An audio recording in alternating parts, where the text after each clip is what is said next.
श्री स्वामी समर्थ. तुम्ही रोज देवाला आंघोळ घालता, पण त्या पवित्र पाण्याचं नक्की काय करता? जर तुम्ही हे पाणी बेसिनमध्ये किंवा चुकीच्या जागी फेकत असाल तर सावधान व्हा. तुम्ही स्वतःच्या हाताने तुमच्या घराचे वास्तू संरक्षण नष्ट करत आहात.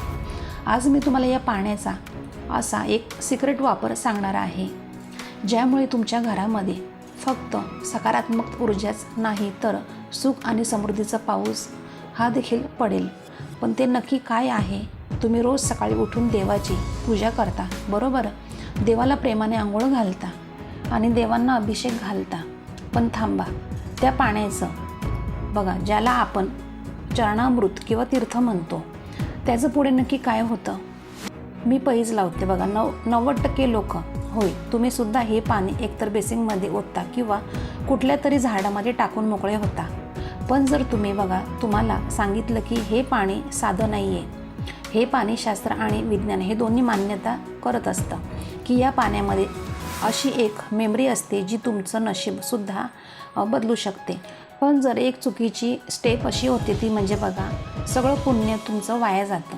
आजच्या व्हिडिओमध्ये आपण शोधणार आहोत की देवाच्या आंघोळीच्या पाण्याचे नक्की काय करायला हवे. तर ऐका नक्की. आपण देवाला तामणामध्ये घेतो आणि त्याच्यानंतर पाणी ओततो, तेव्हा त्या क्षणी काय घडत असतं? तुम्ही मंत्र म्हणत असता, तुमची भावना शुद्ध असते. सायन्स असं सांगतं की पाण्याला स्वतःची स्मरणशक्ती असते. जेव्हा तुम्ही मंत्रोच्चार करत असता, पाणी ओतता, तेव्हा ते पाणी चार्ज होतं आणि ते एक पॉवरफुल बनत असतं.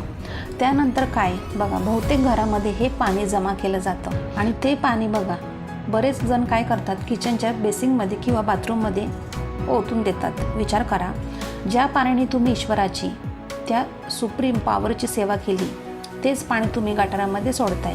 हे ऐकूनच तुमच्या अंगावर काटा येतोय ना? मग बघा, प्रश्न हाच उरतो की मग तुम्ही नक्की करायचं तरी काय? तर आता व्हिडिओ शेवटपर्यंत नक्की पहा. जर आपण शहरामध्ये फ्लॅटमध्ये राहत असू आणि जिथे माती नाही, नदी नाही, तिथे त्या पाण्याची आपण विल्हेवाट कशी लावायची?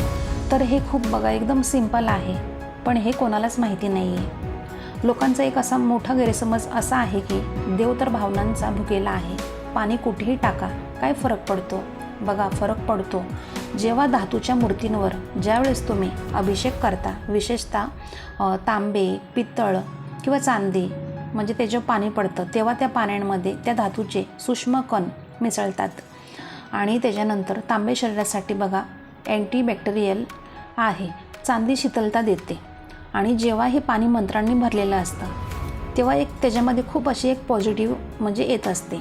आपण काय करतो, आपण ते वेस्ट समजून फेकून देत असतो. तर हे करणं अतिशय चुकीचं आहे. तर आता आपण जाणून घेऊया की आपण काय केलं पाहिजे. तर बघा, ज्यावेळेस आपण देवाला आंघोळ घालतो, नंतर ते पाणी तामणामध्ये एका स्वच्छ पेल्यामध्ये किंवा भांड्यामध्ये काढायचं आहे. त्यात तुळशीची पानं टाका. तुळस पाण्याला बघा अधिक शुद्ध करत असते आणि घरातील प्रत्येकाने उजव्या हाताच्या तळव्यावर तुम्हाला घ्यायचं आहे ते पाणी आणि प्यायचं आहे. तांब्याच्या मूर्तीवर बघा ओतलेलं पाणी जे असतं तर ते पोटातील जंतू मारतं. हे चार्ज झालेलं असतं पाणी तुमच्या मनाला शांत करतं आणि दिवसांची सुरुवात जर पॉझिटिव्हिटीने म्हणजे पॉझिटिव्ह एनर्जीने पिऊन झाली तर बघा, दिवस खराब जाण्याचा प्रश्न येतच नाही. पण थांबा, जर मूर्तींना शेंदूर लावला असेल किंवा केमिकलयुक्त हळदी कुंकू वापरलं असेल तर हे पाणी तुम्ही नका पिऊ, कारण की ही मोठी वॉर्निंग आहे. फक्त साध्या पाण्याने आणि नैसर्गिक गंधाने पूजा केलेली असेल तरच हे करा. वास्तुरक्षण समजा पाणी जास्त आहे आणि सगळ्यांनी तीर्थ म्हणून हे तुम्ही प्यायल्यानंतर उरलं आहे, तर आता हे पाणी घ्या आणि एका स्वच्छ स्प्रे बॉटलमध्ये भरा किंवा तुम्ही साधं हाताने शिंपडा. तर कुठे तुमच्या घराच्या मुख्य दरवाजावर तुम्हाला हे पाणी शिंपडायचं आहे आणि तुमच्या घराच्या मुख्य दरवाजावर सुद्धा म्हणजे घराच्या प्रत्येक कोपऱ्यामध्ये शास्त्रानुसार घरातील नकारात्मक ऊर्जा कोपऱ्यामध्ये लपलेली असते. ज्यावेळेस तुम्ही हे जे पाणी असतं मंत्राने भरलेलं तर ते शिंपडता, तेव्हा ती निगेटिव्हिटी एनर्जी असते ती सगळी पळून जाते आणि तुमच्या घरामध्ये एक प्रकारचं अदृश्य सुरक्षा कवच निर्माण होतं. त्यामुळे आपल्याला हे पाणी घरामध्ये शिंपडायचं आहे. आणि आता त्याच्यानंतर हे पाणी जर बघा जास्त असेल, उरलं असेल, तर ते घरातील झाडांना तुम्ही घालू शकता. फक्त कोणत्या झाडाला तुम्हाला घालायचं आहे, तुळस सोडून तुम्ही बाकीच्या कोणत्याही इतर झाडांना तुम्ही पाणी ते घालू शकता. सगळेजण हे पाणी तुळशीला घालतात बरोबर. पण शास्त्र सांगतं की रविवार आणि एकादशीला तुळशीला पाणी घालू नये किंवा तुळस तोडूसुद्धा नाही. मग त्या दिवशी हे पाणी कुठे टाकायचं? तर बघा, हे पाणी आपल्याला दुसऱ्याच झाडांना टाकायचं आहे. आणि दुसरी गोष्ट, देवांच्या पाण्यामध्ये गंध, अक्षता, फुले असतात. जर हे कुजले तर झाडाला बुरशी लागू शकते. त्यामुळे हा नियम फॉलो करा तुम्ही. तर तुम्हाला निर्माल्य वेगळं करायचं आहे. आणि बघा, तुळशी व्यतिरिक्त इतर कोणत्याही फुलझाडाला तुम्ही, जसे जास्वंद, गुलाब, मोगरा, तर अशा झाडांना तुम्ही पाणी घालू शकता. फक्त तुळशीला तुम्हाला हे पाणी टाकायचं नाही आहे. आणि हे पाणी अशा कुंडीत टाका जिथे कोणाचा पाय पडणार नाही अजिबात. झाडांना हे मिरेकल वॉटर मिळाल्यावर त्यांची वाढ दुप्पट वेगाने होत असते. आणि बघा, बरेच जण असं सुद्धा करतात, देवाला आंघोळ घातलेलं जे पाणी असतं ते बेसिनमध्ये टाकतातच. पण जिथे आपण खरकटी भांडी धुतो किंवा बाथरूममध्ये जिथे आपण, हे भयंकर आहे बघा. जर तुम्हाला तुमच्या आयुष्यामध्ये आर्थिक अडचणी येत असतील, भरपूर अशा समस्या असतील, घरामध्ये सतत आजारपण असेल किंवा मुलांचं अभ्यासात लक्ष लागत नसेल, तर तुम्ही नक्की चेक करा. कुठे तुम्ही नकळत तुमचा बघा देवांचा अपमान करत नाही आहे ना, हा विचार तुम्ही नक्की करा.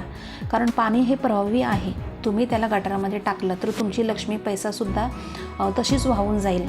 हे मी भीती दाखवण्यासाठी नाही, तर जे जागृत तुम्हाला करण्यासाठी सांगते. पण मला माहीत आहे सवयी बदलणं कठीण असतं. पण आज मी तुम्हाला चॅलेंज देते की फक्त पुढचे 7 दिवस तुम्ही हे करून पहा. या सगळ्या स्टेप्स तुम्ही फॉलो करा. सकाळी देवांची पूजा करताना त्या पाण्याकडे पाहून तुम्ही एक पॉझिटिव्हिटी विचार करा. आंघोळ घातल्यानंतर ते पाणी तीर्थ म्हणून कुटुंबाला द्या. आणि जे काही उरलेलं असतं ते घराच्या उंबरठ्यावर शिंपडा. आणि उरलेलं शेवटचं जे काही पाणी असतं ते एका कुंडीमध्ये टाका, तुळस सोडून. तर हे तुम्ही 7 दिवस फक्त करून बघा. आणि मग तुम्ही मला कमेंट करून सांगा की ताई, खरंच आम्हाला अनुभव हा आलेला आहे. तर तुम्हाला घरामध्ये एक वेगळीच शांतता जाणवेल ज्यावेळेस तुम्ही असं काही कराल त्यावेळेस. आणि तुमच्या घरामध्ये कटकटी असतील, भांडण असेल, ते सगळे कमी होईल. आणि कामात फोकस तुमचा वाढेल. मित्रांनो, धर्म आणि विज्ञान वेगळे नाहीत, ते एकाच नाण्याची 2 बाजू आहेत. देवाला आंघोळ घालणं ही फक्त एक कृती नाही, ती एक प्रोसेस आहे स्वतःला आणि घराला शुद्ध करण्याची. त्या पाण्याला कचरा समजू नका, कारण की ते अमृत आहे, तीर्थ आहे. जर तुम्हाला वाटत असेल की मी माहिती तुमच्या मित्रांना किंवा नातेवाईकांना समजायला हवी, तर जे अजूनही पाणी बेसिनमध्ये ओतताय किंवा बाथरूममध्ये ओतत असतील, तर त्यांना लगेच व्हिडिओ तुम्ही शेअर करा. कारण तुमच्या एका या शेअरमुळे बघा, कदाचित त्यांचं नशीब हे बदलू शकतं. तर आता हा माहितीपूर्ण व्हिडिओ तुम्हाला कसा वाटला नक्की मला कमेंट बॉक्समध्ये कमेंट करा. तर आता तुम्हाला समजलं असेल तर. आणि जरी तुमचे काही प्रश्न असेल, काही समस्या असेल, तर आपल्या व्हिडिओच्या कमेंट बॉक्समध्ये कमेंट नक्की करा, मी रिप्लाय देईल. आणि आजचा व्हिडिओ तुम्हाला थोडा तरी आवडला असेल तर आपल्या व्हिडिओला लाईक करा, शेअर करा, जास्तीत जास्त सबस्क्राईब करा अजून केलं नसेल तर. आणि कमेंट करायला मात्र विसरू नका, एक कमेंट नक्की करा. तर आपण दररोज अशाच नवीन व्हिडिओमध्ये भेटत जाऊ. तर आजचा व्हिडिओ मी आपल्या स्वामी समर्थ महाराजांनी रुजू करते आणि इथं सांगते धन्यवाद. श्री स्वामी समर्थ.